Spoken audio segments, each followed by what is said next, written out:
اعوذ باللہ من الشیطان الرجیم، بسم اللہ الرحمن الرحیم۔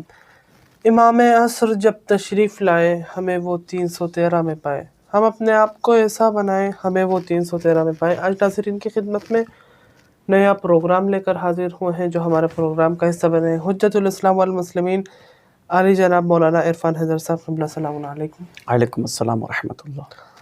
قبلہ، اس بار کا سوال ویورز کی طرف سے آیا کہ اصحاب اور یاران امام زمانہ عجل اللہ تعالیٰ فرجہ الشریف کن صفات کے حامل ہوں گے؟ تو آپ اس کے اوپر تھوڑی روشنی فرمائیے۔ احسنتم۔ اعوذ باللہ السمیع العلیم من الشیطان اللعین الرجیم، بسم اللہ الرحمن الرحیم، الحمد لأہلہ والصلاة علی اہلہا، اما بعد۔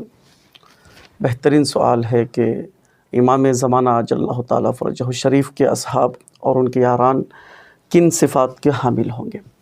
دیکھیے، مومنین کے صفات قرآن مجید میں جگہ جگہ پر بیان ہوئے ہیں۔ سورہ مومنین بھی پایا جاتا ہے اور سورہ مومن میں بھی، اس کے علاوہ جو ہے سورہ انفال کے شروعاتی آیات میں 5 صفات بتائے گئے ہیں، اور اس کے بعد 3 ان کے لیے جائزے رکھے گئے ہیں، انعامات رکھے گئے ہیں، مختلف جگہوں پر بتایا گیا ہے۔ ان سب کا خلاصہ ایک جگہ پر رکھا جائے، وہ یہ ہے کہ اصحاب امام زمانہ عجل اللہ تعالیٰ فرجہ الشریف اطاعت گزار ہوں گے، مطیع ہوں گے، یعنی اللہ کے اطاعت میں ہمیشہ کوشاں رہیں گے۔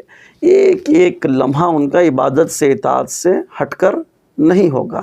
خود اللہ نے فرمایا ہے کہ میں نے جن اور انس کو خلق ہی نہیں کیا مگر کس کے لیے؟ عبادت کے لیے۔ ہاں، وما خلقت الجن والانس الا لیعبدون، صرف و صرف عبادت کے لیے۔ ان کا ہر لمحہ عبادت سے ہٹ کر نہیں ہوگا۔ تو اب یاران امام زمان کا بھی یہی حال ہوگا۔ اب چونکہ محرم بھی نزدیک ہے، اب محرم میں ہمیں آمادگی کرنا ہے یاران امام زمان، اصحاب امام زمان میں شامل ہونے کے لیے، تو آپ کا یہ سوال بہت اہمیت کا حامل ہے، بہت ہی زیادہ اہمیت ہے اس سوال کی، بہت اچھی جائے گا ہے سوال کی، کہ آپ کا سوال یہ ہے کہ کن صفات کے حامل ہوں گے۔ پہلی صفت، ان کا ہر لمحہ عبادت میں ہوگا۔ اور جہاں تک میں نے سمجھا ہے، چونکہ اصحاب امام حسین علیہ السلام کو بھی میں نے دیکھا ہے، پڑھا ہے، دیکھا ہے مطلب پڑھا ہے، چونکہ دیکھنا ہی پڑھنا ہے، پڑھنا ہی دیکھنا ہے۔ خوب اس کے علاوہ تاریخ کے آئینے میں آپ دیکھیں گے، ساری تاریخ کو آپ ایک جگہ پر رکھ دیں گے، پھر ہمیں سمجھ میں آ جائے گا کیسے امام زمانہ کے سپاہی ہوں گے۔ اب غور کیجئے، حضرت موسیٰ کے بعد تورات میں آیا کہ مسیح آنے والے ہیں، تو لوگ کس کے انتظار میں لگے رہے؟ حضرت عیسیٰ مسیح کے۔ جیسے ہی وہ آئے، لوگ نہ تنہا ان کو جھٹلائے، ان کو قتل کرنے میں تل گئے۔ انہیں قتل کرنا ہے، کیوں؟ بھائی مان لو، کہاں مان لیتے اگر ہمارے مطابق ہوتے، ہمارے مطابق نہیں تھے، ہمیں انہیں مارنا ہے۔ بھائی آپ تو انتظار کر رہے تھے، بھلے انتظار کر رہے تھے، چونکہ ان کے مسائل ہمارے جیسے نہیں ہیں۔ ان کا مہم ترین مسئلہ تھا بیاض کا، سود خوری کا، کہ ہم سود خوری سے باز آنے والے نہیں ہیں، زیادہ بات کریں گے تو ہم قتل بھی کر دیں گے۔ جھٹلانا الگ ہے، قتل کے حد تک چلے گئے تھے۔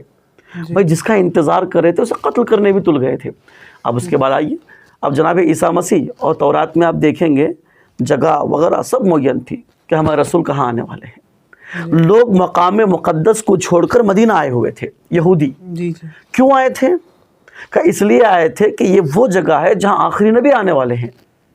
اور وہاں ہوتے کون تھے؟ اوس و خزرج، مشرکین ہوتے تھے، بت پرست ہوتے تھے، یہ اللہ کو ماننے والے۔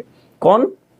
یہودی، اللہ کو ماننے والے مدینے میں آئے ہیں۔ کیوں مدینے میں آئے ہیں؟ یہاں ہمارا آخری نبی آنے والا ہے، انتظار کر رہے ہیں، ہمارا آخری نبی آنے والا ہے۔ اور یہ اکونومک میں، اقتصاد میں بہت اونچے تھے، ان کی کھیتیاں ہوتی تھی، باغیں ہوتی تھے۔ جب مشرکین ان کے کھیتوں میں، باغوں میں جا کے کچھ چرایا کرتے تھے تو یہ کہتے تھے کتنے دن چراؤ گے؟ ابھی ہمارا نبی آنے والا ہے، یہاں ہماری حکومت ہونے والی ہے، آپ کا خاتمہ ہونے والا ہے۔ آپ مشرکین ہیں، آپ شرک کرنے والے ہیں، شرک کا یہاں خاتمہ ہوگا، توحید ہی توحید ہوگی۔ پھر جیسے ہی رسالت میں آپ مکے سے ہجرت کر کے مدینے میں آئے، اوس و خزرج والوں نے ایمان لے کر،